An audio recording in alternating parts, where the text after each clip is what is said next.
ही हम लोगों ने 2 लाख एकड़ जमीन का कब्जा दिया। तो जो हम कहते थे कि जो जमीन सरकारी है वो जमीन हमारी है, तो लोगों को लगा कि भाई हमारी सरकार आई और इन्होंने वो करके दिखाया। और भी बहुत सी चीजें हैं जो हम सरकार बनाकर करना चाहते थे। जब हमारी सरकार गिरी उसके आखिरी हफ्ते में हमारा ये प्लान था कि शेड्यूल का, शेड्यूल ट्राइब का, मोस्ट बैकवर्ड का कोई भी इंसान, कोई भी फैमिली जो देहात में रहती है, तो उनके खिलाफ जो जमीन के वाले लोग हैं वो उनके खिलाफ कोई बाइकाट करता है और एट्रोसिटीज करते हैं कि उनके पास तो थोड़ी बहुत भी जमीन नहीं है। हालांकि थोड़ी बहुत जमीन देना ये अच्छी चीज नहीं है। थोड़ी बहुत जमीन देकर लोगों को लटका के देहात में रखना ये अच्छी चीज नहीं है। इसके तो हम भी खिलाफ है।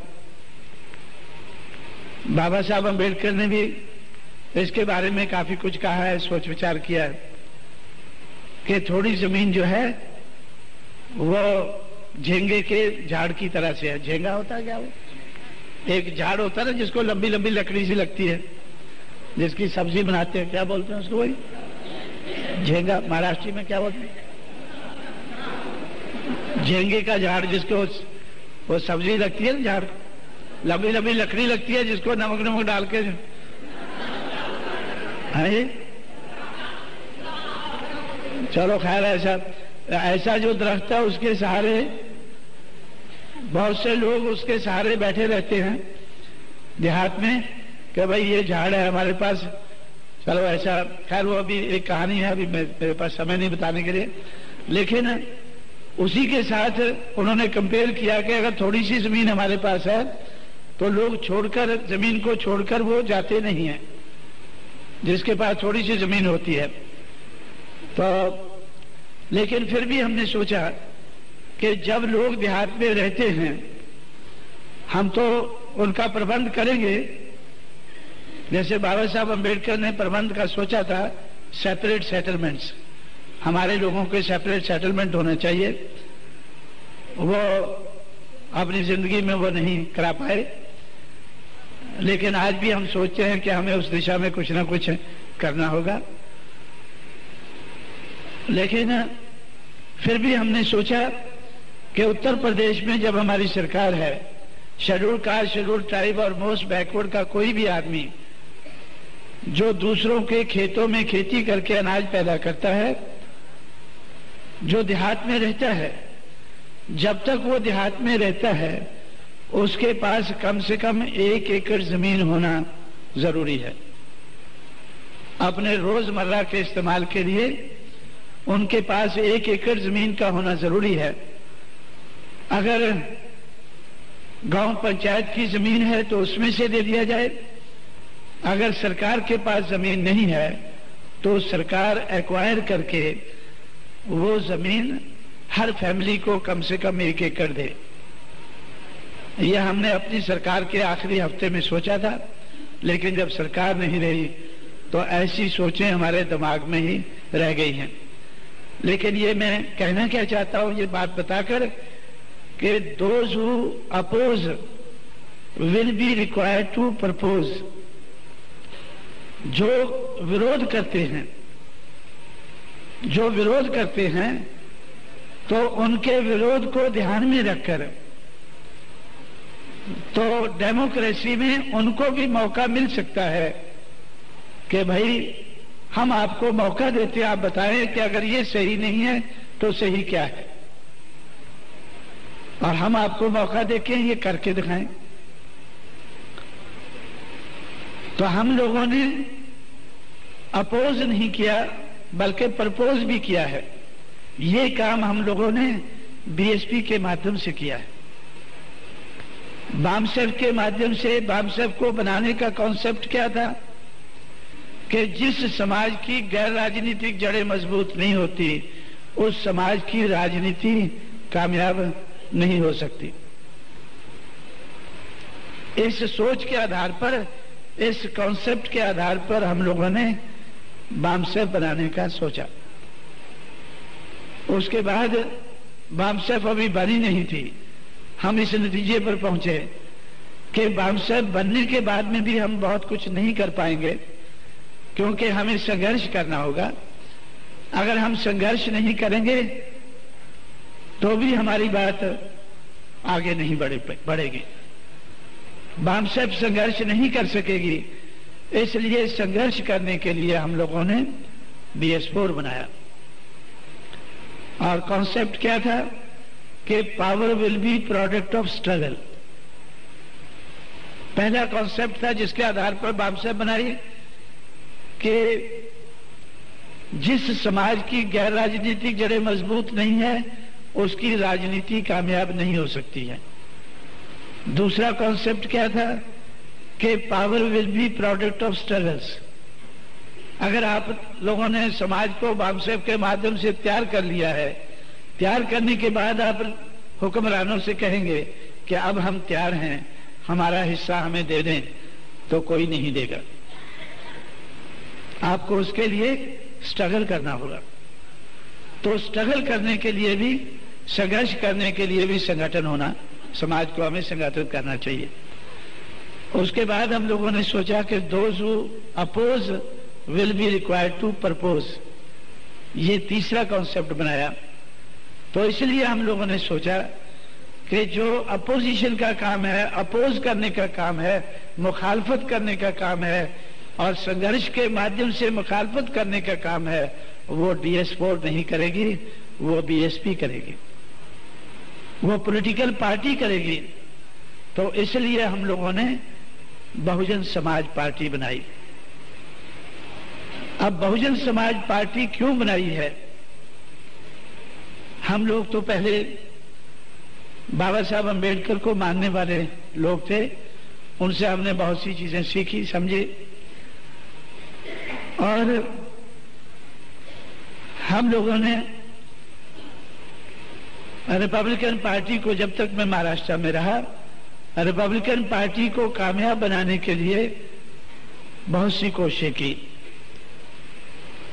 ये जो एजुकेटेड एम्प्लॉइज को मैंने ऑर्गेनाइज किया है, एजुकेटेड एम्प्लॉइज को रिपब्लिकन पार्टी को कामयाब बनाने के लिए मैंने सोचा था। और पूना में हम लोगों ने एजुकेटेड एम्प्लॉइज को ऑर्गेनाइज करके, आप लोगों ने तो बाद में कुछ किया नहीं इतना जितना मैंने पूना में किया था। हमने दादा साहब रूपवते को मेंबर पार्लियामेंट अनाउंस कर दिया था। मेंबर पार्लियामेंट की उनको हम तनख्वाह देते थे, मेंबर पार्लियामेंट की उनको सहूलतें देते थे। आप कहीं भी घूमो तो एजुकेटेड एम्प्लॉइज आपका पूरा खर्चा बर्दाश्त करेंगे। मैं एजुकेटेड एम्प्लॉइज से पैसा इकट्ठा करके उनके दफ्तर चलाता था। जिन लोगों ने पूना का पहला दफ्तर मेरा देखा होगा बामसेफ का, तो 2 कमरे का दफ्तर था। अगले कमरे में बामसेफ चलती थी और पिछले कमरे में, बीच में दरवाजा था, पिछले कमरे में RPI चलती थी। और पिछले कमरे में ही टाइपिंग मशीन होती थी, साइक्लोस्टाइलिंग मशीन होती थी। तो सारे सर्कुलर, सारा कारोबार उनका हम बामसेफ के ऑफिस से चलाते थे। दादा साहब रूपवते को हमने मेंबर पार्लियामेंट घोषित कर दिया और बाजीराव कामले को हमने MLA घोषित कर दिया। राज सालवी को हमने कारपोरेटर घोषित किया कि राज सालवी हमारा कारपोरेशन में हमारे समाज का काम देखेगा, बाजीराव कामले असेंबली के लेवल का काम देखेगा, दादा साहब रूपवते पार्लियामेंट के लेवल का काम देखेगा। और इनको हम वही सहूलतें देंगे जो MP, MLA या कारपोरेटर बनने के बाद सरकार इनको देती है। उनको हम पीए भी रखते थे उनके साथ। दारा साहब रूपदे के साथ हमने एक पीए भी रखा था, जो एमपी के साथ भी नहीं होता है। मैं एमपी हूं, मेरे साथ कोई सरकारी पीए नहीं है, लेकिन मैं तो अभी इस लायक हूं कि रख सकता हूं। लेकिन हमारे समाज के तो एमपी भी नहीं बनते थे, फिर भी हम उनके साथ एक पीए रखते थे, जो सेकंड क्लास या थर्ड क्लास उस वक्त होता था उससे घूमते थे, और हमारा दारा साहब रूपदे फर्स्ट क्लास से घूमते थे। भाई आपने समाज का काम जो एमपी लेवल का आदमी करता है, आपको ठीक है आप पार्लियामेंट में नहीं जाने देते हैं, हम भेजेंगे, हम आपको चुनाव लड़ाएंगे, पैसा इकट्ठा करेंगे, सब कुछ करेंगे। हम आपको अगर चुनाव जिता पाए तो सरकार आपको बर्दाश्त करेगी, अगर नहीं जिता पाते हैं तो हम बर्दाश्त करेंगे। इस तरह से साथियों हमने कारपोरेशन में राज सालवी को हमने पहला कारपोरेटर बनाया। उसके बाद हम लोगों ने जब कारपोरेशन का इलेक्शन आया तो पहला तजर्बा उधर किया कि मैंने एजुकेटेड एम्प्लॉइज से पैसा इकट्ठा करके आरपीआई को चुनाव लड़ाया, 6 कारपोरेटर चुनकर भेजे। जब पहला चुनाव हमारी कोशिश के बाद आया, 6 कारपोरेटर चुनकर भेजे, और हर बार कारपोरेशन में हमारा एक न एक चेयरमैन होता था, हमारा मतलब आरपीआई का। और 4-5 साल की कोशिश के बाद हम लोगों ने आरपीआई का मेयर बनवाया था। एक मिस्टर चौहान थे, उनको उनका पूना का मेयर बनवाया एजुकेटेड एम्प्लॉइज ने। ऐसा हमने सोचा था कि पूना को एक आइडियल जगह बनाकर फिर हम हर जगह एम्प्लॉइज को तैयार करेंगे कि आप भी अपनी अपनी जगह ऐसे करो भाई। और हमने उनको रोकने की बहुत कोशिश की। 1971 में मैं जब मुझे पता चला कि अभी बीपी मौर्य ये कांग्रेस में जा रहे हैं, तो मैं दिल्ली पहुंचा, तो उनको मैंने ये सब कुछ बताया कि महाराष्ट्र में हमने ये स्कीम बनाई है, तो हम इसको यूपी में भी लागू कर सकते हैं। तो आपको भी हम, अगर आप मेंबर पार्लियामेंट बन जाएं चुनाव में आरपीआई की तरफ से तो ठीक है, अगर नहीं बनते हैं तो आपको हर फैसिलिटी देना ये जिम्मेवारी हमारी होगी। आप आरपीआई छोड़कर ना जाएं, आप कांग्रेस में ना जाएं। उन्होंने मुझसे कहा, अभी भी मैं उनकी थोड़ी कदर करता हूं, महाराष्ट्र के नेताओं के मुकाबले में मैं उनकी अभी भी कदर करता हूं थोड़ी सी। क्यों करता हूं? उन्होंने मुझसे कहा कि भाई आप तो आदमी तो ठीक लगते हैं, जब हम महाराष्ट्र में आते थे तो आप हमारी सेवा भी करते थे, तो इसलिए तो मैं तो आपकी कदर तो करता हूं, लेकिन मैं आपसे सहमत नहीं हूं। ये एजुकेटेड एम्प्लॉइज ज्यादा देर हमें नहीं चला पाएंगे, ये हमें ज्यादा देर नहीं चला पाएंगे। मेरा बड़ा पुराना तजुर्बा है, 1945 से मैं बाबा साहब अम्बेडकर के संपर्क में आया हूं, 1956 तक उनके साथ काम किया है। आपने तो बाबा साहब का नाम भी 1965 में सुना है। तो इस दिशा में मैं 45 साल, 1945 में मैंने उनके साथ काम करना शुरू किया था। मैं अपने लोगों को अच्छी तरह से समझता हूं। बाबा साहब अम्बेडकर को भी इन्होंने ज्यादा सहयोग नहीं दिया है, ये हम लोगों को कहां तक सहयोग देंगे ये मुझे भरोसा नहीं है। इसलिए मैं फैसला कर लिया है, जिसके लिए मैं उसको आज भी कदर करता हूं उसकी, कि मैंने फैसला कर लिया है कि हम लोग समाज का तो 1945 से चलकर आज तक समाज का तो कुछ कर नहीं पाए। अगर इस मौके पर मैं कांग्रेस में ना गया तो अपना भी कुछ नहीं कर पाऊंगा। ये मौका चूकना नहीं चाहिए।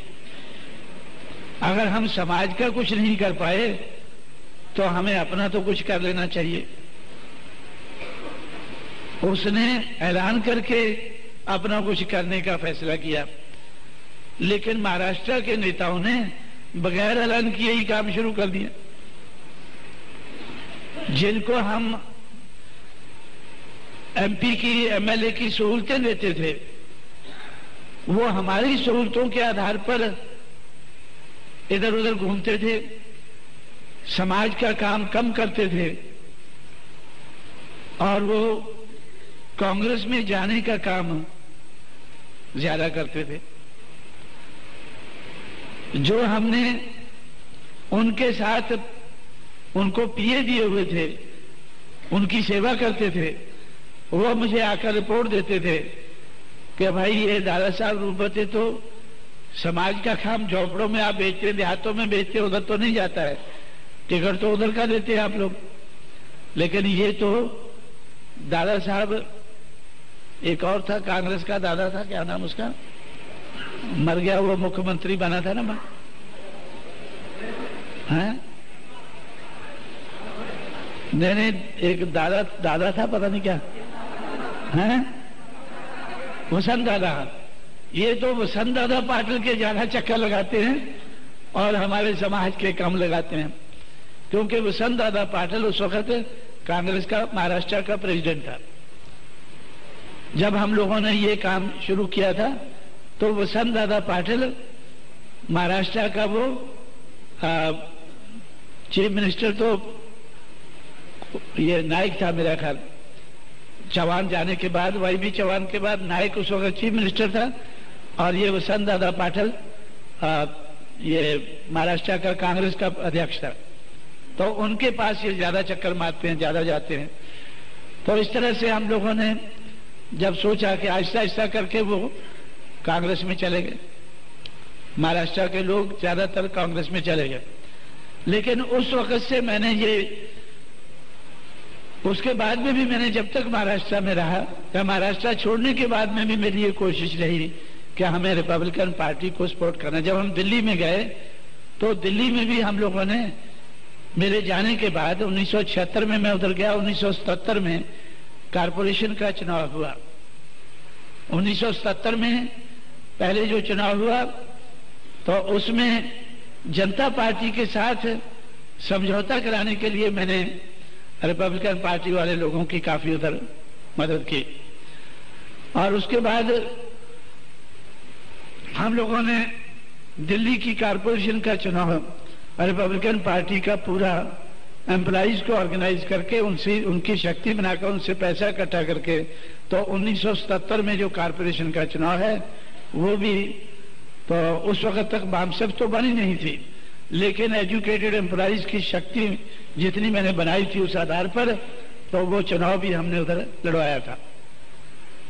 लेकिन उसके बाद जैसे बामसेफ बनी 1978 में, तो रिपब्लिकन पार्टी के लोगों ने बामसेफ का विरोध करना शुरू कर दिया। रिपब्लिकन पार्टी के लोगों ने बामसेफ का विरोध करना शुरू कर दिया। क्यों शुरू कर दिया? क्योंकि जिस तरह से मैं तो, जैसे हमारे एक मिस्टर, मेरे साथी जो पूना में मैं जिनको छोड़ के आया था पीछे, वो फंड रेज करते थे, तो मैं रिपब्लिकन पार्टी के लोगों को मदद करता था। तो जब हम लोगों ने खोबरागढ़े की मदद की, उनसे पैसा लेकर बैरिस्टर खोबरागढ़े को मदद की, तो बामसेफ के लोगों ने मेरा विरोध किया कि भाई ये तो दारू पीने वाला आदमी है, ये तो शराब पीने वाला आदमी है, तो जब तक ये शराब नहीं छोड़ता है तो तब तक हमें इसको पैसे की मदद नहीं करनी चाहिए। अब उसने बेचारे ने शराब छोड़ी नहीं, तो इन्होंने मुझे ही पैसा देना बंद कर दिया। पूना के लोगों ने, उसमें एक कर्मचारी था मिस्टर भगत, अब पता नहीं वो है या रिटायर हो गया होगा, तो उसने सारे कर्मचारियों को कन्विंस करके तो मेरे पास वो ये लेकर आए कि भाई हम इनको मदद नहीं करेंगे क्योंकि ये तो शराब पीता है, और हमारे पैसे से हम पैसा इकट्ठा करें और ये उसकी खोबरागढ़े उसकी शराब पी जाए, ये हमें मंजूर नहीं है। तो मैंने उनसे कहा कि भाई मैं तो नहीं पीता हूं, आप तो पैसा मुझे देते हैं, तो मेरा भत्ता क्यों बंद करते हो? वो कहने लगे आपका भत्ता उधर चला जाता है, इसलिए हम नहीं देंगे, आपको भी नहीं देंगे। तो इस तरह से तो आहिस्ता आहिस्ता करके कुछ कर्मचारियों की तरफ से उनको विरोध होने लगा। जिस तरह से आज कर्मचारी जो है, तो आप थोड़े कंप्लेन करते हैं, दुखी हैं, तो कितनी आपकी कंप्लेन जायज है नाजायज है उसके ऊपर तो मैं गौर करूंगा, लेकिन उस वक्त भी हमें ये दिक्कत आई। और जब हमने शराब पीने वाले आरपीआई के लोगों का भत्ता बंद कर दिया कर्मचारियों ने, मेरी अपील के बावजूद भी मैंने उनसे कहा कि भाई इनको तो पुरानी आदत है, ये छोड़ेंगे नहीं, तो चलो इनके लिए शराब का भी बंदोबस्त कर देना चाहिए। वो बोलने लगे कि नहीं, ये तो हम नहीं करेंगे, ये बात हम आपकी नहीं मानेंगे। तो आरपीआई के जो दारू पीने वाले नेता थे वो सारे हमारे खिलाफ हो गए, वो सारे बामसेफ के खिलाफ हो गए। अब बामसेफ के खिलाफ हो गए मतलब कांशीराम के खिलाफ हो गए, क्योंकि मैं उनकी दारू का बंदोबस्त, मैं तो इस मत का था कि उनका कर ही देना चाहिए बंदोबस्त भाई, क्योंकि अगर हम नहीं करेंगे वो इधर उधर से कर लेंगे, अपने आप को बेचकर, अपने समाज को बेचकर कर लेंगे, तो वो तो करेंगे ही, चलो हम ही कर देते हैं। लेकिन उसके बाद बामसेफ और रिपब्लिकन पार्टी में महाराष्ट्र में पहले टेंशन हुआ, और महाराष्ट्र के लोग ही आरपीआई को देश भर में कंट्रोल करते थे। तो फिर ये फैसला किया गया सबसे मिलकर कि भाई हमें अभी, जब वो मुझे देते नहीं पैसा तो आरपीआई वालों को हम मदद नहीं कर पाएंगे, जब मदद नहीं कर पाएंगे वो हमारा विरोध करने लगे। तो उस वक्त फिर मैं सोचने पर मजबूर हुआ भाई क्या किया जाए। तो उस वक्त मैंने काफी स्टडी करने के बाद इस नतीजे पर पहुंचा कि बाबा साहब अम्बेडकर का जो मूवमेंट है, मिशन है, उनकी जिंदगी में वो डायनेमिक रहा। मुझे ऐसा लगा कि उसको पहिए लगे हुए हैं, वो उसको चलाना आसान है। लेकिन बाबा साहब के जाने के बाद उनके जो लेफ्टिनेंट्स थे वो उसको डायनेमिक नहीं बना सके, डायनामिज्म उसका नहीं रख सके, वो स्टैटिक बन गया, वो बगैर पहियों के बन गया, तो उसको चलाना मुश्किल हो गया। तो इस तरह से तो मैंने सोचा कि इस मूवमेंट को अगर हमने चलाना है तो डायनेमिक बनाना होगा, इस मूवमेंट को हमें डायनेमिक बनाना होगा। बाबा साहब अम्बेडकर ने पहले बहिष्कृत भारत 1922 में पब्लिकेशन शुरू किया, 1927 में उसका नाम जनता रख दिया, 1955 में प्रबुद्ध भारत रख दिया। बहिष्कृत भारत से शुरू करके प्रबुद्ध भारत तक वो पहुंचे, 1922 से शुरू करके 1955 तक। तो इस किस्म का डायनेमिज्म मुझे नजर आया। उन्होंने डिप्रेस क्लासेस इंस्टीट्यूट 1924-25 में बनाकर हमारी मूवमेंट को आगे बढ़ाने की कोशिश की। फिर इंडिपेंडेंट लेबर पार्टी बनाकर, फिर शेड्यूल कास्ट फेडरेशन बनाकर, फिर रिपब्लिकन पार्टी आखिर में बनाकर उन्होंने ऐसा ये हमारी मूवमेंट को आगे बढ़ाने की कोशिश की। तो मुझे ऐसा लगा इसमें भी मुझे डायनेमिज्म नजर आया कि बाबा साहब अम्बेडकर मौके के हिसाब से, वो चीज एक ही है, मिशन एक ही है, मूवमेंट एक ही है, लेकिन उसको मौके के हिसाब से उसके नाम बदलते रहे। तो मुझे ऐसा लगा कि उन्होंने शेड्यूल कास्ट फेडरेशन से बदलकर रिपब्लिकन पार्टी बनाने का क्यों सोचा कि जो शेड्यूल कास्ट फेडरेशन है ये तो सिर्फ शेड्यूल कास्ट के लोगों तक ही सीमित है। तो जिस किस्म का देश में कारोबार चल रहा है या वोट का अधिकार हमें मिला है, तो सिर्फ शेड्यूल कास्ट के आधार पर ही ये मूवमेंट कामयाब नहीं हो सकती है। इसलिए उन्होंने रिपब्लिकन पार्टी बनाने का सोचा होगा। तो मैंने सोचा कि भाई लेकिन रिपब्लिकन पार्टी जो है ये तो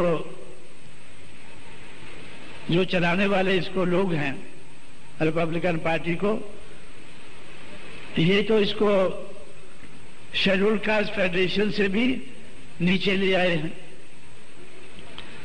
बाबा साहब अंबेडकर जब तक जिंदा थे तो इस देश का जो ब्राह्मणवादी समाज है और उनकी पार्टियां हैं, उन्होंने बाबा साहब अंबेडकर को सिर्फ शेड्यूल कास्ट का लीडर बनाने का प्रयास किया कि बाबा साहब अंबेडकर सिर्फ schedule caste federation, schedule caste के नेता हैं, यही उनको बनाए रखने का उन्होंने प्रयास किया। लेकिन 1956 के बाद जो बाबा साहब अंबेडकर की मूवमेंट को चलाने वाले लोग थे, उन्होंने सिर्फ शेड्यूल कास्ट ही नहीं बल्कि बाबा साहब अंबेडकर को महारों का नेता रखने की कोशिश की। सिर्फ महारों का नेता वो बन के रहे तो उसकी कोशिश की। ऐसा मुझे लगा कि भाई ये तो और मूवमेंट सुकड़ रही है, ये मूवमेंट तो और सुकड़ रही है। और यही नहीं, जब तक मैंने महाराष्ट्र को छोड़ा नहीं था, मेरे नोटिस में एक और बात आई कि महारों तक ही सीमित करने से वो खुश नहीं हुए, संतुष्ट नहीं हुए। उन्होंने महारों में भी आगे 4 टुकड़े करने की कोशिश की, बावणे, बारके, लाडवन और सोमवंशी। किसी ने कहा कि वो तो बावणे का है लीडर। भाई खोबरागढ़े किसका लीडर है? वो बावणे का लीडर है। बावणे या बारके क्या है वो? आप लोग कुछ लोग ज्यादा जानते होंगे। अगर साहब गायकवाड़ है, ये सोमवंशी का लीडर है। तो भाई अगर इस तरह से मूवमेंट को चलाओगे तो ये तो शेड्यूल कास्ट, पहले तो बाबा साहब अंबेडकर के जमाने में उनको शेड्यूल कास्ट तक उनके दुश्मनों ने सीमित रखा, और बाबा साहब के जाने के बाद उनको महार लेवल पे ले आए, और उसके बाद बावणे, बारके, लाडवन और सोमवंशी लेवल तक ले आए। यही हाल हमारे साथ पंजाब में हुआ है। अभी पंजाब में हमारे 9 एमएलए थे, 9 में से 6 आधर्मी थे, 2 रामदासी और 1 मजहबी। बहुजन समाज पार्टी से जीते थे, लेकिन पंजाब की बहुजन समाज पार्टी क्या थी?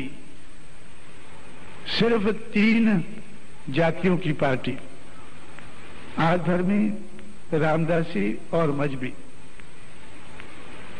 मैं उनको बताता रहा कि भाई ये तो मनुवाद के आधार पर, जिनको जाति के आधार पर तोड़ा गया है, उन सारी जातियों को जोड़ना है, तब ये बहुजन समाज बनेगा। और जब बहुजन समाज बन जाता है, ये इन जातियों का अलायंस बन जाता है। अगर हम इन जातियों का तोड़े हुए लोगों को जोड़कर उनका अलायंस बना देते हैं, वो आपस में सीटें बांट लेते हैं, एक दूसरे को मिलकर जिताने लगते हैं, तो फिर हमें किसी और से अलायंस करने की जरूरत नहीं पड़ती है। मेरा ख्याल मेरी बात को समझ रहे हैं आप लोग कि अगर ये 6000 जातियों का अलायंस बन जाए, 6000 में से मानो हम 1000 का ही बना दें, जिसके आधार पर हम जीतने लग जाएं, तो फिर हमें किसी दूसरी पार्टी से अलायंस करने की जरूरत नहीं पड़ती है, पड़ेगी। लेकिन जब तक हम ये नहीं कर पाते हैं, तो फिर हमें किसी दूसरे के साथ अलायंस करने की जरूरत पड़ सकती है। जैसे पंजाब में हम लोगों ने पिछला चुनाव अकालियों के साथ मिलकर हमने लड़ा। 3 सीटें हम जीत गए, पार्लियामेंट की 8 वो जीत गए। अब इस वक्त भी बहुत से लोग सोचते थे कि फिर हमें उनके साथ अलायंस कर लेना चाहिए, कि उनके साथ अलायंस करके वो भी जीत जाएंगे, हम भी जीत जाएंगे। लेकिन उन्होंने फैसला किया कि वो बीजेपी के साथ करेंगे। तो फिर क्या करना चाहिए? फिर हमारे साथी सोचे कि कांग्रेस से कर लेना चाहिए। लेकिन कांग्रेस वालों ने सोचा कि कांशीराम ने हमें उत्तर प्रदेश में नीचा दिखाया है, हम इसको पंजाब में नीचा दिखाएंगे। मैंने सोचा कि नीचा देखना ही है तो फिर हम आपको भी दिखा देंगे कि क्या कर सकते हैं। तो इस तरह से साथियों, तो मेरा अभी भी विश्वास है, अभी भी मैं पंजाब में जो छोटी सी स्टेट है, तो 2 साल के अंदर अंदर मुझे भरोसा है कि हम बहुजन समाज की अपनी सरकार बना सकेंगे। क्योंकि अकाली पार्टी की सरकार आज तक कभी 2 साल चली नहीं है, अभी भी चलने की संभावना नहीं है। अगर 2 साल के अंदर फिर हमें दोबारा मौका मिलता है तो तब हम बहुजन समाज की सरकार बना पाएंगे, किसी से समझौता किए बगैर, किसी से अलायंस किए बगैर। लेकिन शर्त यही है कि हमें इन लोगों का अलायंस बना देना चाहिए जिसका नाम मैंने बहुजन समाज रखा है। बहुजन समाज क्या है? मनुवाद के आधार पर गिराई गई जातियों का अलायंस है। अगर ये टूटे रहते हैं तो ये कमजोर रहते हैं, अगर जुड़ जाते हैं, अगर टूटे रहते हैं तो अल्पजन रहते हैं, अगर जुड़ जाते हैं तो बहुजन बन जाते हैं। तो इसी तरह से तो जब मैंने महाराष्ट्र में देखा कि भाई वैसे ही हम टूटे हुए हैं, अब इन्होंने मेरे देखते देखते इस पार्टी को, जिसमें बाबा साहब की पार्टी को, जिसको शेड्यूल कास्ट की पार्टी बाकी दुश्मनों ने उनके बना के रखा, तो बाबा साहब ने इनको बदलने की कोशिश की। इसका नाम रिपब्लिकन पार्टी रखा कि इसको हम, पता नहीं वो क्या करना चाहते होंगे, लेकिन मैंने ऐसा सोचा कि शायद इसको ब्रॉड बेस करना चाहते होंगे। किस आधार पर करना चाहते होंगे वो तो वही जानते होंगे। लेकिन जो मैंने सोचा कि अगर हमें ब्रॉड बेस करना है, शेड्यूल कास्ट फेडरेशन से काम नहीं चलता है, तो हमें शेड्यूल कास्ट ही नहीं बल्कि schedule caste, schedule tribe, other backward caste, जिन लोगों को मनुवाद के आधार पर, ब्राह्मणवाद के आधार पर जिनको तोड़ा गया है, उनको जोड़कर हम अल्पजन से बहुजन बनाएंगे और बहुजन बनने के बाद ये लोग अपने एमएलए बनाएंगे, अपने एमपी बनाएंगे। तो इसलिए हम लोगों ने अपनी पार्टी का नाम बहुजन समाज पार्टी रखा है। मुझे लगता है कि ये तो अभी तक आप लोगों को समझाया होगा अपने साथियों ने, लेकिन अगर नहीं समझाया है तो थोड़ा समय लेकर मैंने आपको ये समझाने की कोशिश की है कि बहुजन समाज पार्टी हमने नाम इसका रखा है। क्यों रखा है? क्योंकि हमें मूवमेंट को डायनेमिक बनाना है, कामयाब बनाना है। कामयाब बनाने के लिए तो जो इसमें बदलाव करना है वो हमें करना चाहिए। तो हम लोगों ने इसमें ये बदलाव किया है। तो जब हमने ये बदलाव करके आगे बढ़े हैं तो हमने आगे बढ़ के दिखाया है। पहले हमने बहुजन समाज पार्टी को 1% वोट हासिल करके इसको हमने रजिस्टर्ड कराया। आजकल तो बगैर 1% वोट के भी रजिस्टर हो जाती है, लेकिन जब हमने बहुजन समाज पार्टी बनाई थी तब रजिस्टर कराने के लिए भी 1% वोट चाहिए था। 1985 के चुनाव में, मार्च 1985 के चुनाव में हम लोगों ने 1% से ज्यादा वोट हासिल करके इसको रजिस्टर कराया। फिर 89 के चुनाव में उत्तर प्रदेश में हमने इसको रिकॉग्नाइज कराया। रिकॉग्नाइज कराने के बाद हमें उत्तर प्रदेश में हाथी का सिंबल मिल गया। जो हाथी बाबा साहब अम्बेडकर ने अपनाया था, उनके लेफ्टिनेंट से वो छूटकर जंगल में चला गया। तो जंगल से पकड़कर हम लोगों ने हाथी को अपने कब्जे में किया 89 में। 89 में हम लोगों ने हाथी को उत्तर प्रदेश और पंजाब में हमने पार्टी को रिकॉग्नाइज करा के हाथी को हमने अपनाया। उसके बाद 93 में हमारी पार्टी मध्य प्रदेश में भी रिकॉग्नाइज होगी। अब 96 में हमारी पार्टी जम्मू कश्मीर में रिकॉग्नाइज होगी। तो जम्मू कश्मीर, पंजाब, उत्तर प्रदेश और मध्य प्रदेश में रिकॉग्नाइज होने के बाद आज हमारी पार्टी नेशनल लेवल की पार्टी है। आज हमारी पार्टी नेशनल लेवल की पार्टी है। हमने छोटे से जीरो से शुरू करके इसको इधर तक लाया है। गैर राजनीतिक जड़ें बनाकर ही इधर तक हमने लाया है। गैर राजनीतिक जड़ों को मजबूत करके ही इधर तक लाया है। पहले हमने ये, मैं समझता हूं कि 3 दिमाग, हुनर और पैसा, इन तीनों के हमने जनरेटर बनाए और ये जनरेटर छोटी कैपेसिटी के थे। ये जनरेटर छोटी कैपेसिटी के थे। जब 78 में बामसेफ बने तो उस वक्त बर्तो बामसेफ हुआ। तो उस वक्त, ये कब तक बुक है हमारा? हाँ? तो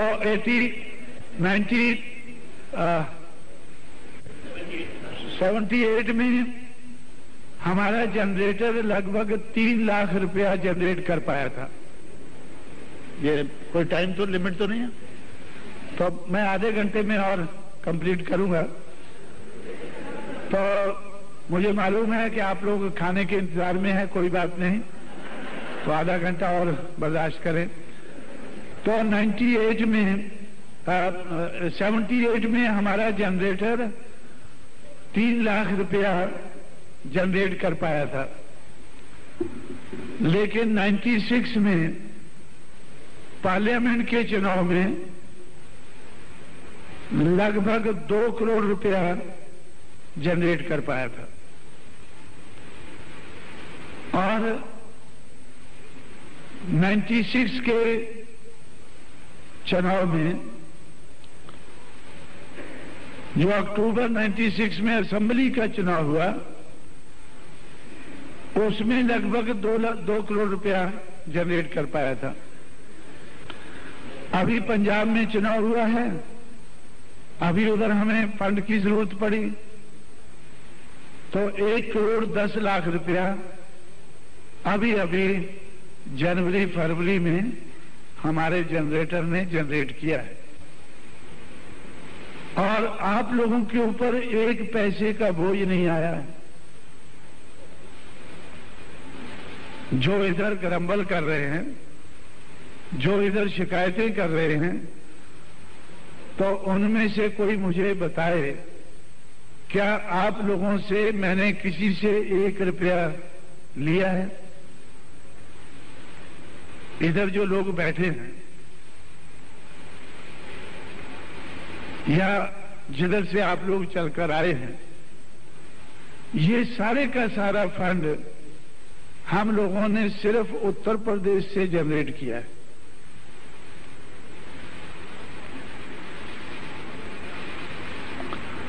अब जनरेटिंग कैपेसिटी हमने बढ़ाई है, जनरेटिंग कैपेसिटी हमने बढ़ाई है। दूसरों के मुकाबले में, दूसरी पार्टियों के मुकाबले में ये कुछ भी नहीं है। हम लोगों ने उत्तर प्रदेश से 1 करोड़ 10 लाख रुपया जनरेट करके पंजाब में लगाया, लेकिन 1 करोड़ रुपया, 1 करोड़ 10 लाख रुपया प्रकाश सिंह बादल ने गिद्दड़वा की एक एमएलए की सीट जिताने में, प्रकाश सिंह बादल ने जो अभी मुख्यमंत्री बना है, उसने एक एमएलए की सीट को जिताने में इससे ज्यादा रुपया लगाया। गिद्दड़वा की सीट को, जिधर से अकाली पार्टी का रिवाइवल उन्होंने शुरू किया, एक सीट को जिताने में 1 करोड़ 10 लाख रुपए से ज्यादा उन्होंने लगाया। मैंने उनसे कहा कि भाई आप इतना पैसा क्यों लगाते हैं? उन्होंने कहा कि कांग्रेस वाले इससे ज्यादा लगा रहे हैं, कांग्रेस वाले इससे ज्यादा लगा रहे हैं।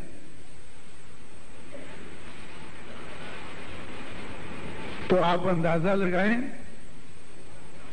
कि मैं तो बहुत प्रसन्न हूं कि मैं अभी एक चुनाव के लिए 1 करोड़ रुपया जनरेट करने वाला बन गया हूं, लेकिन एक एमएलए की सीट के ऊपर हमारे विरोधी लोग, जिनका हमें मुकाबला करना है, वो 1 करोड़ से ज्यादा खर्च करते हैं।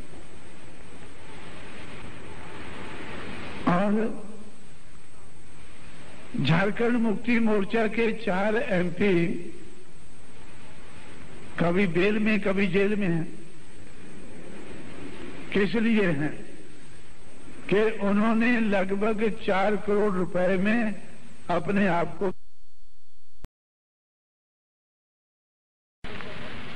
हम लोगों ने 2 लाख एकड़ जमीन का कब्जा दिया। तो जो हम कहते थे कि जो जमीन सरकारी है वो जमीन हमारी है, तो लोगों को लगा कि भाई हमारी सरकार आई और इन्होंने वो करके दिखाया। और भी बहुत सी चीजें हैं जो हम सरकार बनाकर करना चाहते थे। जब हमारी सरकार गिरी, उसके आखिरी हफ्ते में हमारा ये प्लान था कि शेड्यूल कास्ट, शेड्यूल ट्राइब का, मोस्ट बैकवर्ड का कोई भी इंसान, कोई भी फैमिली जो देहात में रहती है, तो उनके खिलाफ जो जमीन के वाले लोग हैं वो उनके खिलाफ कोई बाइकाट करता है और एट्रोसिटीज करते हैं कि उनके पास तो थोड़ी बहुत भी जमीन नहीं है। हालांकि थोड़ी बहुत जमीन देना ये अच्छी चीज नहीं है। थोड़ी बहुत जमीन देकर लोगों को लटका के देहात में रखना ये अच्छी चीज नहीं है। इसके तो हम भी खिलाफ है। बाबा साहब अम्बेडकर ने भी इसके बारे में काफी कुछ कहा है, सोच विचार किया है कि थोड़ी जमीन जो है वो झेंगे के झाड़ की तरह से है। झेंगा होता है क्या? वो एक झाड़ होता है ना जिसको लंबी लंबी लकड़ी सी लगती है, जिसकी सब्जी बनाते हैं, क्या बोलते हैं उसको? वही झेंगा। महाराष्ट्र में क्या बोलते हैं? झेंगे का झाड़, जिसको वो सब्जी लगती है ना, झाड़ लंबी लंबी लकड़ी लगती है जिसको नमक नमक डाल के है। चलो खैर, ऐसा जो दरख्त है उसके सहारे बहुत से लोग उसके सहारे बैठे रहते हैं देहात में कि भाई ये झाड़ है हमारे पास। चलो ऐसा, खैर वो अभी एक कहानी है, अभी मेरे पास समय नहीं बताने के लिए। लेकिन उसी के साथ उन्होंने कंपेयर किया कि अगर थोड़ी सी जमीन हमारे पास है तो लोग छोड़कर, जमीन को छोड़कर वो जाते नहीं है, जिसके पास थोड़ी सी जमीन होती है। तो लेकिन फिर भी हमने सोचा कि जब लोग देहात में रहते हैं हम तो उनका प्रबंध करेंगे। जैसे बाबा साहब अम्बेडकर ने प्रबंध का सोचा था, सेपरेट सेटलमेंट्स, हमारे लोगों के सेपरेट सेटलमेंट होने चाहिए। वो अपनी जिंदगी में वो नहीं करा पाए, लेकिन आज भी हम सोचते हैं कि हमें उस दिशा में कुछ ना कुछ करना होगा। लेकिन फिर भी हमने सोचा कि उत्तर प्रदेश में जब हमारी सरकार है, शेड्यूल कास्ट, शेड्यूल ट्राइब और मोस्ट बैकवर्ड का कोई भी आदमी जो दूसरों के खेतों में खेती करके अनाज पैदा करता है, जो देहात में रहता है, जब तक वो देहात में रहता है उसके पास कम से कम 1 एकड़ जमीन होना जरूरी है। अपने रोजमर्रा के इस्तेमाल के लिए उनके पास 1 एकड़ जमीन का होना जरूरी है। अगर गांव पंचायत की जमीन है तो उसमें से दे दिया जाए, अगर सरकार के पास जमीन नहीं है तो सरकार एक्वायर करके वो जमीन हर फैमिली को कम से कम 1 एकड़ दे। यह हमने अपनी सरकार के आखिरी हफ्ते में सोचा था, लेकिन जब सरकार नहीं रही तो ऐसी सोचें हमारे दिमाग में ही रह गई हैं। लेकिन ये मैं कहना क्या चाहता हूं, ये बात बताकर कि those who oppose will be required to propose, जो विरोध करते हैं तो उनके विरोध को ध्यान में रखकर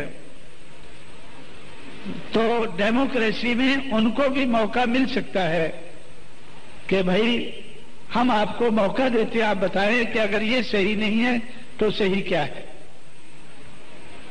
और हम आपको मौका देके ये करके दिखाएं। तो हम लोगों ने अपोज नहीं किया बल्कि प्रपोज भी किया है। ये काम हम लोगों ने बीएसपी के माध्यम से किया है। बामसेफ के माध्यम से, बामसेफ को बनाने का कॉन्सेप्ट क्या था कि जिस समाज की गैर राजनीतिक जड़ें मजबूत नहीं होती उस समाज की राजनीति कामयाब नहीं हो सकती। इस सोच के आधार पर, इस कॉन्सेप्ट के आधार पर हम लोगों ने बामसेफ बनाने का सोचा। उसके बाद बामसेफ अभी बनी नहीं थी, हम इस नतीजे पर पहुंचे कि बामसेफ बनने के बाद में भी हम बहुत कुछ नहीं कर पाएंगे, क्योंकि हमें संघर्ष करना होगा। अगर हम संघर्ष नहीं करेंगे तो भी हमारी बात आगे नहीं बढ़ेगी। बामसेफ संघर्ष नहीं कर सकेगी, इसलिए संघर्ष करने के लिए हम लोगों ने BS4 बनाया। और कॉन्सेप्ट क्या था कि power will be product of struggle. पहला कॉन्सेप्ट था जिसके आधार पर बामसेफ बनाई कि जिस समाज की गैर राजनीतिक जड़ें मजबूत नहीं है उसकी राजनीति कामयाब नहीं हो सकती है। दूसरा कॉन्सेप्ट क्या था कि power will be product of struggles. अगर आप लोगों ने समाज को बामसेफ के माध्यम से तैयार कर लिया है, तैयार करने के बाद आप हुक्मरानों से कहेंगे कि अब हम तैयार हैं, हमारा हिस्सा हमें दे दें, तो कोई नहीं देगा। आपको उसके लिए स्ट्रगल करना होगा। तो स्ट्रगल करने के लिए भी, संघर्ष करने के लिए भी संगठन होना, समाज को हमें संगठित करना चाहिए। उसके बाद हम लोगों ने सोचा कि those who oppose will be required to propose, ये तीसरा कॉन्सेप्ट बनाया। तो इसलिए हम लोगों ने सोचा कि जो अपोजिशन का काम है, अपोज करने का काम है, मुखालफत करने का काम है और संघर्ष के माध्यम से मुखालफत करने का काम है, वो DS4 नहीं करेगी, वो BSP करेगी, वो पॉलिटिकल पार्टी करेगी। तो इसलिए हम लोगों ने बहुजन समाज पार्टी बनाई। अब बहुजन समाज पार्टी क्यों बनाई है? हम लोग तो पहले बाबा साहब अम्बेडकर को मानने वाले लोग थे, उनसे हमने बहुत सी चीजें सीखी, समझी, और हम लोगों ने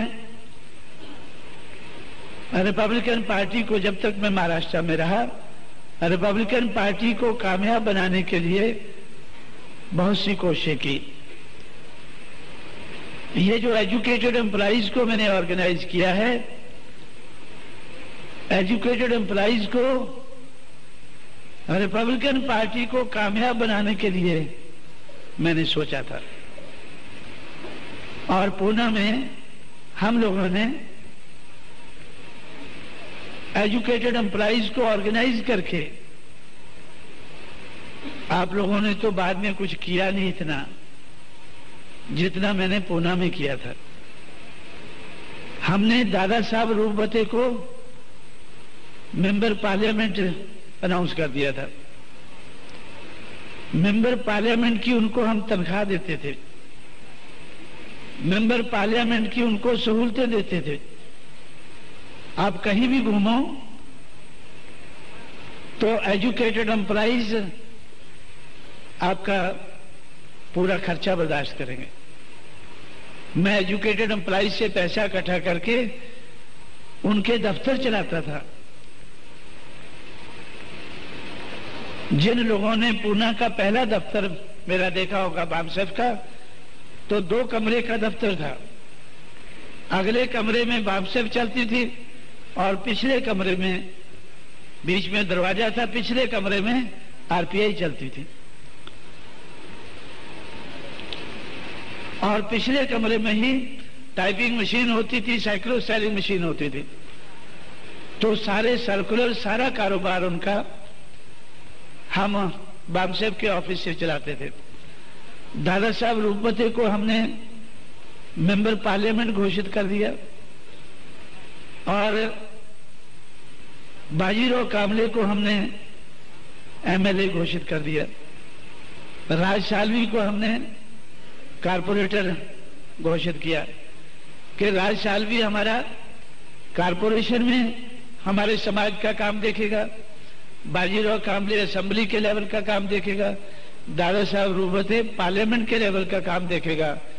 और इनको हम वही सहूलतें देंगे जो एमपी, एमएलए या कारपोरेटर बनने के बाद सरकार इनको देती है। उनको हम पीए भी देखते थे उनके साथ। दादा साहब रूपवते के साथ हमने एक पीए भी रखा था जो एमपी के साथ भी नहीं होता है। मैं एमपी हूं, मेरे साथ कोई सरकारी पीए नहीं है, लेकिन मैं तो अभी इस लायक हूं कि रख सकता हूं। लेकिन हमारे समाज के तो एमपी भी नहीं बनते थे, फिर भी हम उनके साथ एक पीए रखते थे जो 2nd क्लास से या 3rd क्लास उस वक्त होता था उससे घूमते थे। और हमारा दादा साहब रूपवते 1st क्लास से घूमते थे।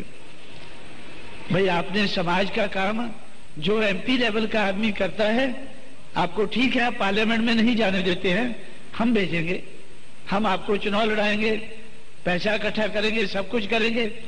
हम आपको अगर चुनाव जिता पाए तो सरकार आपको बर्दाश्त करेगी, अगर नहीं जिता पाते हैं तो हम बर्दाश्त करेंगे।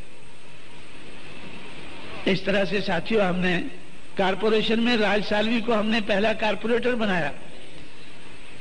उसके बाद हम लोगों ने जब कारपोरेशन का इलेक्शन आया तो पहला तजर्बा उधर किया कि मैंने एजुकेटेड एम्प्लॉइज से पैसा इकट्ठा करके आरपीआई को चुनाव लड़ाया, 6 कारपोरेटर चुनकर भेजे।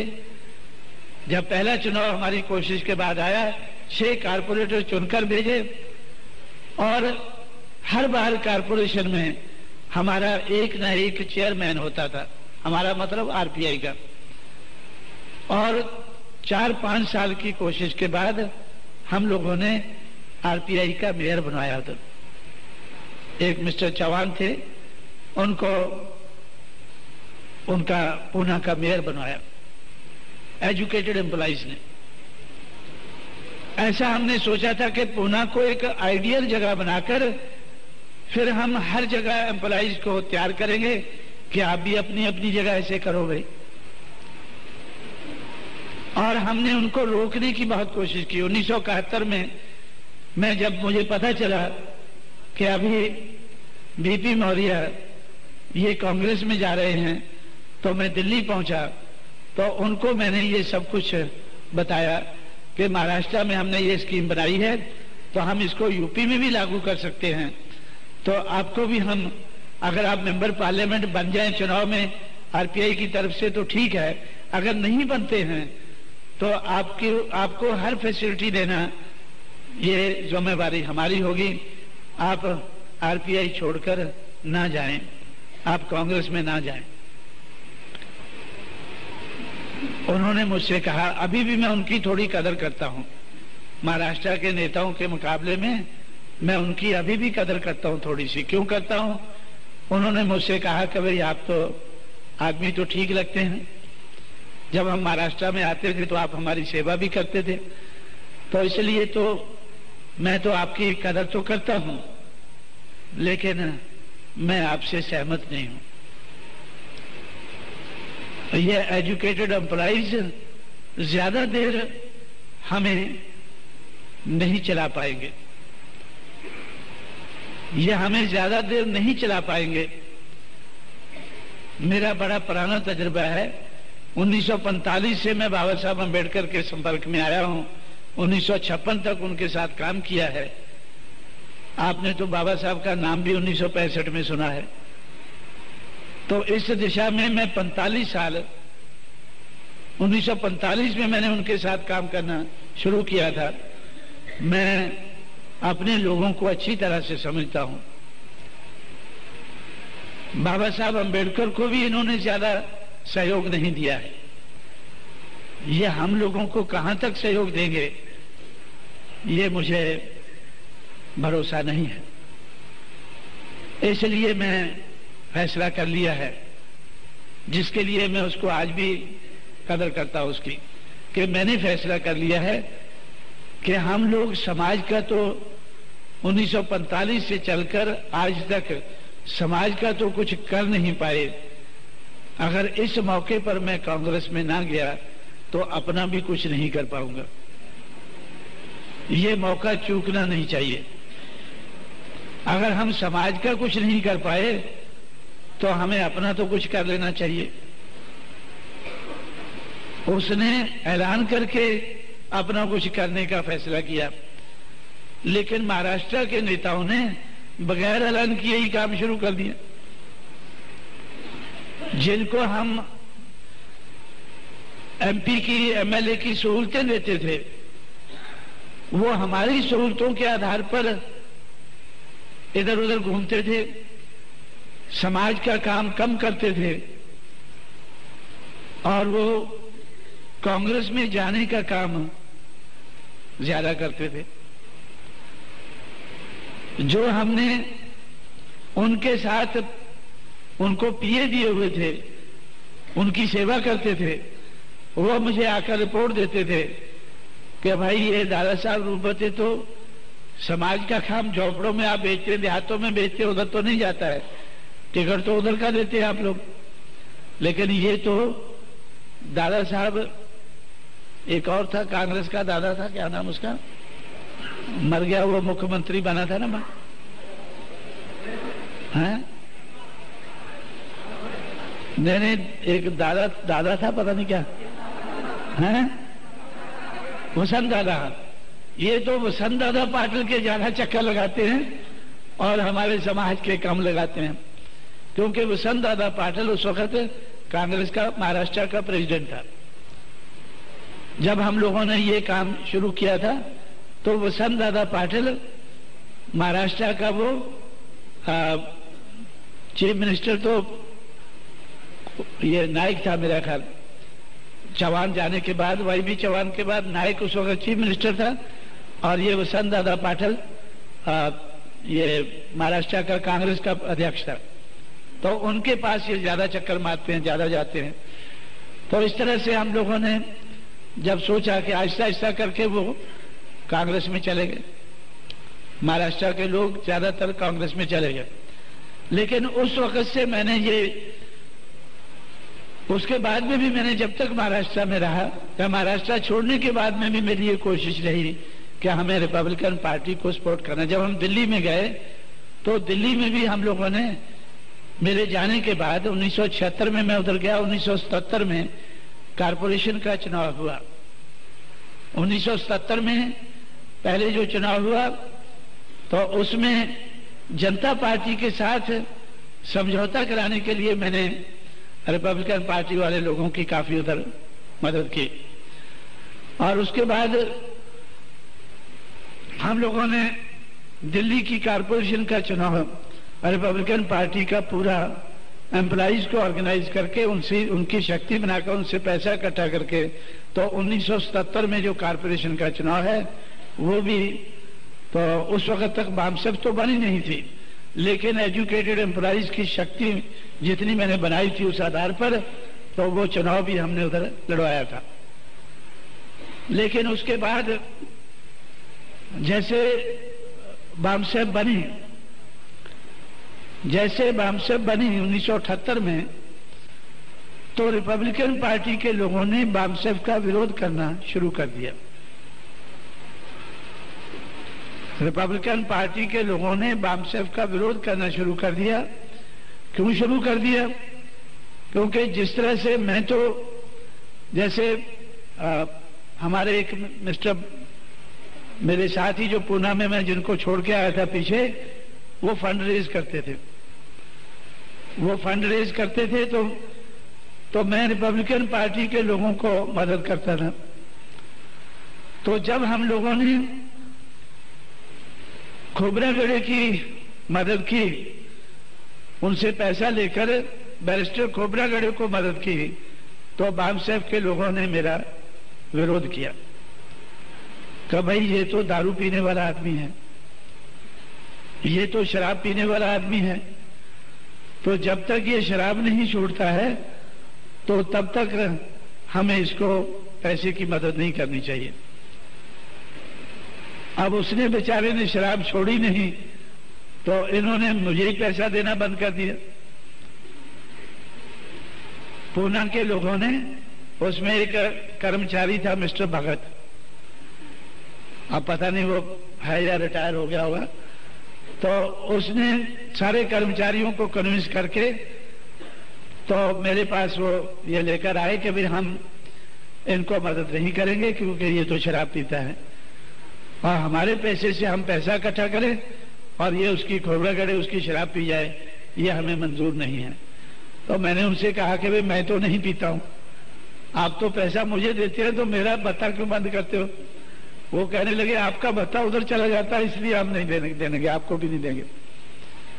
तो इस तरह से तो आहिस्ता आहिस्ता करके कुछ कर्मचारियों की तरफ से उनको विरोध होने लगा। जिस तरह से आज कर्मचारी जो है तो आप थोड़े कंप्लेन करते हैं, दुखी हैं, तो कितनी आपकी कंप्लेन जायज है नाजायज है उसके ऊपर तो मैं गौर करूंगा, लेकिन उस वक्त भी हमें ये दिक्कत आई। और जब हमने शराब पीने वाले आरपीआई के लोगों का भत्ता बंद कर दिया कर्मचारियों ने, मेरी अपील के बावजूद भी मैंने उनसे कहा कि भाई इनको तो पुरानी आदत है, ये छोड़ेंगे नहीं, तो चलो इनके लिए शराब का भी बंदोबस्त कर देना चाहिए। वो बोलने लगे कि नहीं ये तो हम नहीं करेंगे, ये बात हम आपकी नहीं मानेंगे। तो आरपीआई के जो दारू पीने वाले नेता थे वो सारे हमारे खिलाफ हो गए, वो सारे बामसेफ के खिलाफ हो गए। अब बामसेफ के खिलाफ हो गए मतलब कांशीराम के खिलाफ हो गए, क्योंकि मैं उनकी दारू का बंदोबस्त, मैं तो इस मत का था कि उनका कर ही लेना चाहिए बंदोबस्त भाई, क्योंकि अगर हम नहीं करेंगे वो इधर उधर से कर लेंगे, अपने आप को बेचकर, अपने समाज को बेचकर कर लेंगे, तो वो तो करेंगे ही, चलो हम ही कर देते हैं। लेकिन उसके बाद बामसेफ और रिपब्लिकन पार्टी में महाराष्ट्र में पहले टेंशन हुआ और महाराष्ट्र के लोग ही आरपीआई को देश भर में कंट्रोल करते थे। तो फिर ये फैसला किया गया सबसे मिलकर कि भाई हमें अभी, जब वो मुझे देते नहीं पैसा तो आरपीआई वालों को हम मदद नहीं कर पाएंगे, जब मदद नहीं कर पाएंगे वो हमारा विरोध करने लगे। तो उस वक्त फिर मैं सोचने पर मजबूर हुआ भाई क्या किया जाए। तो उस वक्त मैंने काफी स्टडी करने के बाद इस नतीजे पर पहुंचा कि बाबा साहब अम्बेडकर का जो मूवमेंट है, मिशन है, उनकी जिंदगी में वो डायनेमिक रहा। मुझे ऐसा लगा कि उसको पहिए लगे हुए हैं, वो उसको चलाना आसान है। लेकिन बाबा साहब के जाने के बाद उनके जो लेफ्टिनेंट्स थे वो उसको डायनामिक नहीं बना सके, डायनामिज्म उसका नहीं रख सके, वो स्टैटिक बन गया, वो बगैर पहियों के बन गया, तो उसको चलाना मुश्किल हो गया। तो इस तरह से तो मैंने सोचा कि इस मूवमेंट को अगर हमने चलाना है तो डायनामिक बनाना होगा, इस मूवमेंट को हमें डायनामिक बनाना होगा। बाबा साहब अम्बेडकर ने पहले बहिष्कृत भारत 1922 में पब्लिकेशन शुरू किया, 1927 में उसका नाम जनता रख दिया, 1955 में प्रबुद्ध भारत रख दिया। बहिष्कृत भारत से शुरू करके प्रबुद्ध भारत तक वो पहुंचे, 1922 से शुरू करके 1955 तक। तो इस किस्म का डायनेमिज्म मुझे नजर आया। उन्होंने डिप्रेस क्लासेस इंस्टीट्यूट 1924-25 में बनाकर हमारी मूवमेंट को आगे बढ़ाने की कोशिश की। फिर इंडिपेंडेंट लेबर पार्टी बनाकर, फिर शेड्यूल कास्ट फेडरेशन बनाकर, फिर रिपब्लिकन पार्टी आखिर में बनाकर उन्होंने ऐसा ये हमारी मूवमेंट को आगे बढ़ाने की कोशिश की।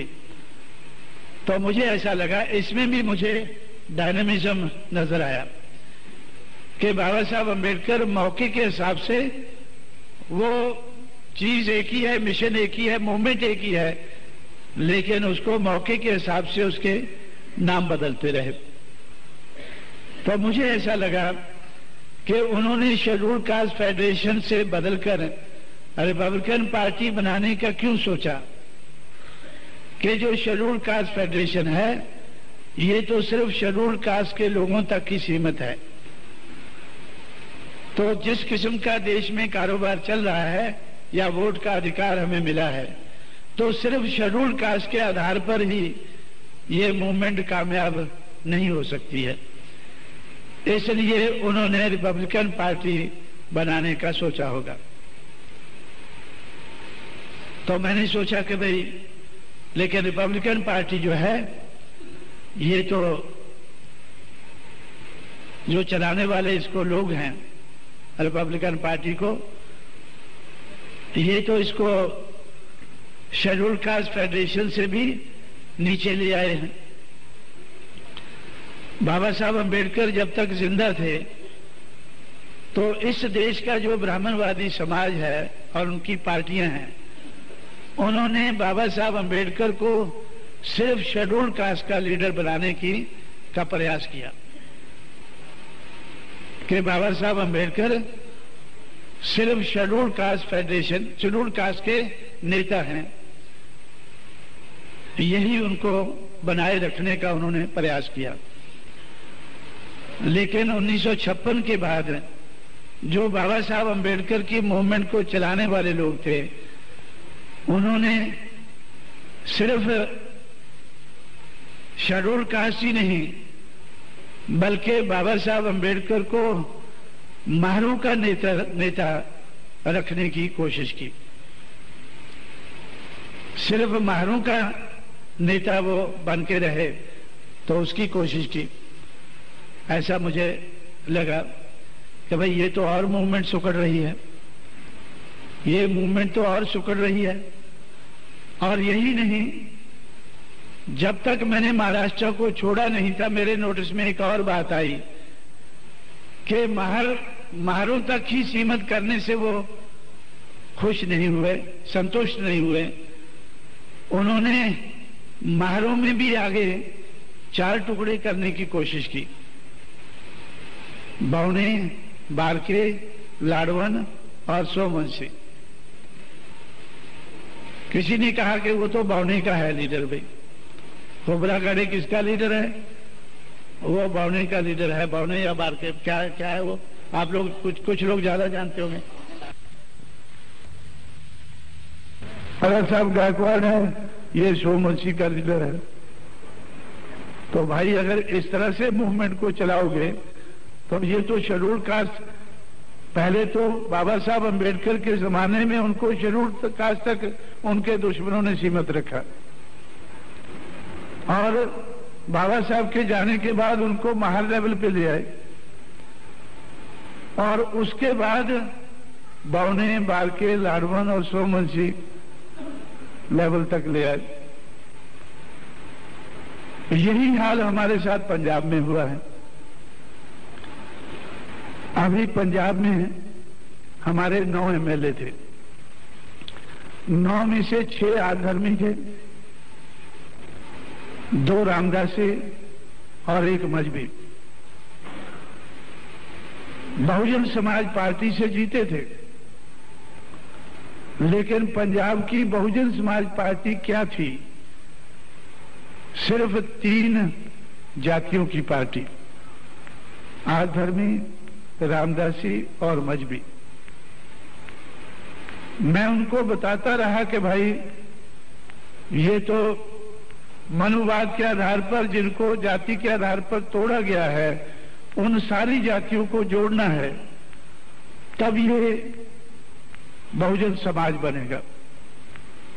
और जब बहुजन समाज बन जाता है, ये इन जातियों का अलायंस बन जाता है। अगर हम इन जातियों का तोड़े हुए लोगों को जोड़कर उनका अलायंस बना देते हैं, वो आपस में सीटें बांट लेते हैं, एक दूसरे को मिलकर जिताने लगते हैं, तो फिर हमें किसी और से अलायंस करने की जरूरत नहीं पड़ती है। मेरा ख्याल मेरी बात को समझ रहे हैं आप लोग कि अगर ये 6000 जातियों का अलायंस बन जाए, 6000 में से मानो हम 1000 का ही बना दें, जिसके आधार पर हम जीतने लग जाएं, तो फिर हमें किसी दूसरी पार्टी से अलायंस करने की जरूरत नहीं पड़ती है, पड़ेगी। लेकिन जब तक हम ये नहीं कर पाते हैं, तो फिर हमें किसी दूसरे के साथ अलायंस करने की जरूरत पड़ सकती है। जैसे पंजाब में हम लोगों ने पिछला चुनाव अकालियों के साथ मिलकर हमने लड़ा, 3 सीटें हम जीत गए, पार्लियामेंट की 8 वो जीत गए। अब इस वक्त भी बहुत से लोग सोचते थे कि फिर हमें उनके साथ अलायंस कर लेना चाहिए, कि उनके साथ अलायंस करके वो भी जीत जाएंगे, हम भी जीत जाएंगे। लेकिन उन्होंने फैसला किया कि वो बीजेपी के साथ करेंगे। तो फिर क्या करना चाहिए? फिर हमारे साथी सोचे कि कांग्रेस से कर लेना चाहिए,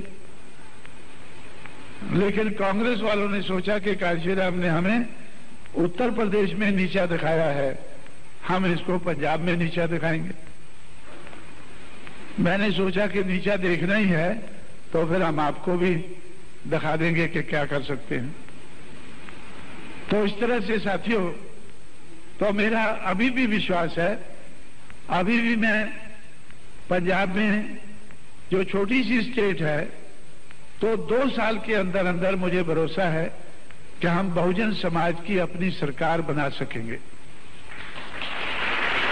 क्योंकि अकाली पार्टी की सरकार आज तक कभी 2 साल चली नहीं है, अभी भी चलने की संभावना नहीं है।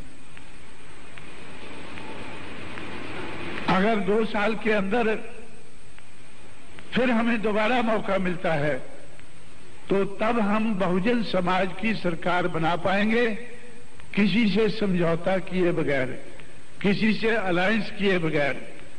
लेकिन शर्त यही है कि हमें इन लोगों का अलायंस बना देना चाहिए, जिसका नाम मैंने बहुजन समाज रखा है।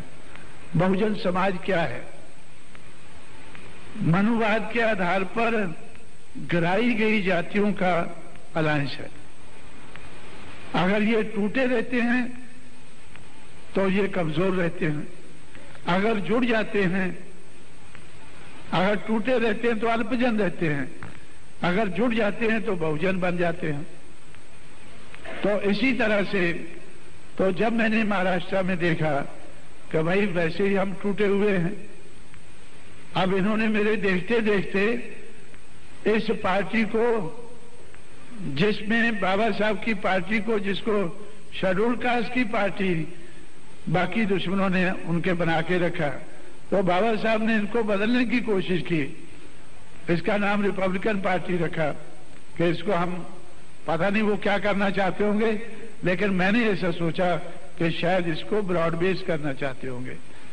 किस आधार पर करना चाहते होंगे वो तो वही जानते होंगे, लेकिन जो मैंने सोचा कि अगर हमें ब्रॉड बेस करना है, शेड्यूल कास्ट फेडरेशन से काम नहीं चलता है, तो हमें शेड्यूल कास्ट ही नहीं बल्कि schedule caste, schedule tribe, other backward caste, जिन लोगों को मनुवाद के आधार पर, ब्राह्मणवाद के आधार पर जिनको तोड़ा गया है, उनको जोड़कर हम अल्पजन से बहुजन बनाएंगे और बहुजन बनने के बाद ये लोग अपने एमएलए बनाएंगे, अपने एमपी बनाएंगे। तो इसलिए हम लोगों ने अपनी पार्टी का नाम बहुजन समाज पार्टी रखा है। मुझे लगता है कि ये तो अभी तक आप लोगों को समझाया होगा अपने साथियों ने, लेकिन अगर नहीं समझाया है तो थोड़ा समय लेकर मैंने आपको ये समझाने की कोशिश की है कि बहुजन समाज पार्टी हमने नाम इसका रखा है। क्यों रखा है? क्योंकि हमें मूवमेंट को डायनेमिक बनाना है, कामयाब बनाना है।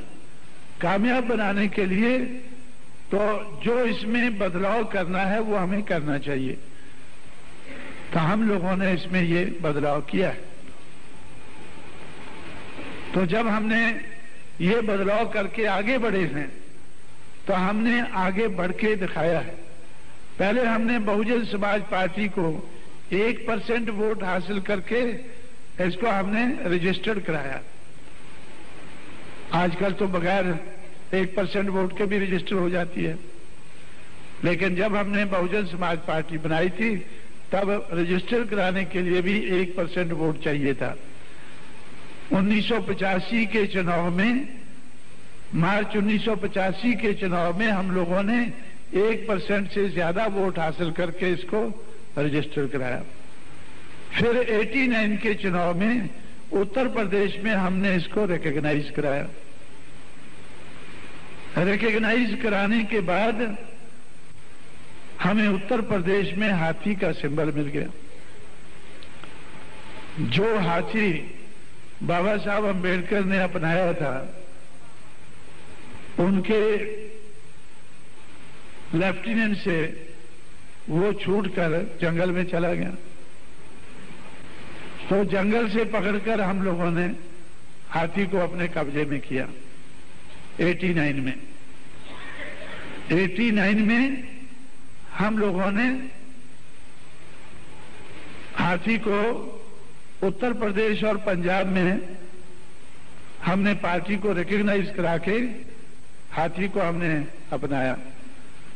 उसके बाद 93 में हमारी पार्टी मध्य प्रदेश में भी रिकॉग्नाइज हो गई। अब 96 में हमारी पार्टी जम्मू कश्मीर में रिकॉग्नाइज हो गई। तो जम्मू कश्मीर, पंजाब, उत्तर प्रदेश और मध्य प्रदेश में रिकॉग्नाइज होने के बाद आज हमारी पार्टी नेशनल लेवल की पार्टी है। आज हमारी पार्टी नेशनल लेवल की पार्टी है।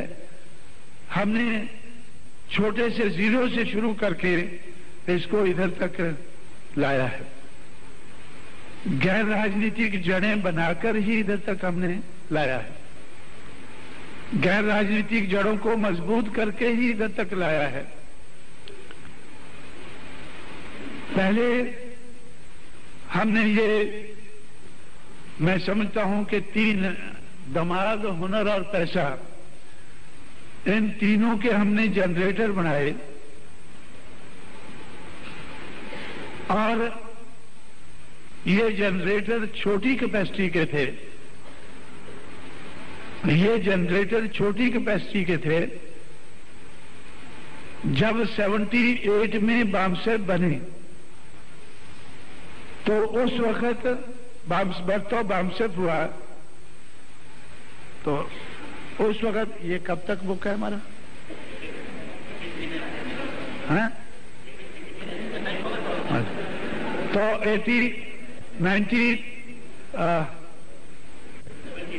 78 में हमारा जनरेटर लगभग 3 लाख रुपया जनरेट कर पाया था। ये कोई टाइम तो लिमिट तो नहीं है, तो मैं आधे घंटे में और कंप्लीट करूंगा। तो मुझे मालूम है कि आप लोग खाने के इंतजार में हैं, कोई बात नहीं, तो आधा घंटा और बर्दाश्त करें। तो 78 में हमारा जनरेटर 3 लाख रुपया जनरेट कर पाया था, लेकिन 96 में पार्लियामेंट के चुनाव में लगभग 2 करोड़ रुपया जनरेट कर पाया था। और 96 के चुनाव में, जो अक्टूबर 96 में असेंबली का चुनाव हुआ, उसमें लगभग 2 करोड़ रुपया जनरेट कर पाया था। अभी पंजाब में चुनाव हुआ है, अभी उधर हमें फंड की जरूरत पड़ी, तो 1 करोड़ 10 लाख रुपया अभी जनवरी फरवरी में हमारे जनरेटर ने जनरेट किया है। और आप लोगों के ऊपर 1 पैसे का बोझ नहीं आया है। जो इधर ग्रम्बल कर रहे हैं, जो इधर शिकायतें कर रहे हैं, तो उनमें से कोई मुझे बताए, क्या आप लोगों से मैंने किसी से 1 रुपया लिया है? इधर जो लोग बैठे हैं या जिधर से आप लोग चलकर आए हैं, ये सारे का सारा फंड हम लोगों ने सिर्फ उत्तर प्रदेश से जनरेट किया है।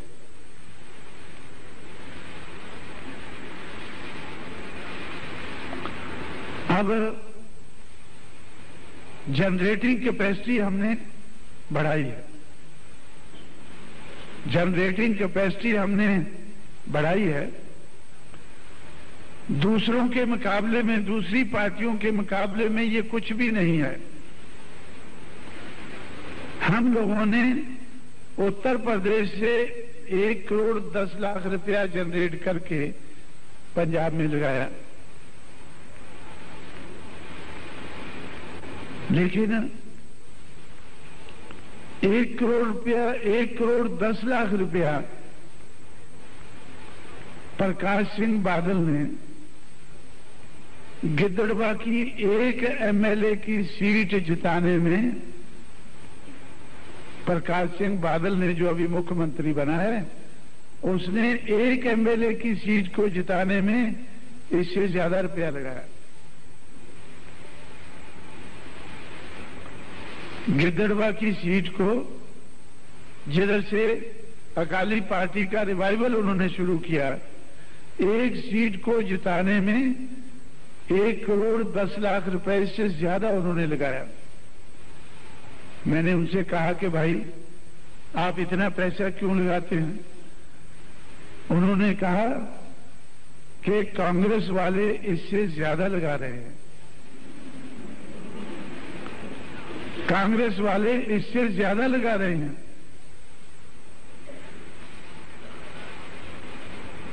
तो आप अंदाजा लगाएं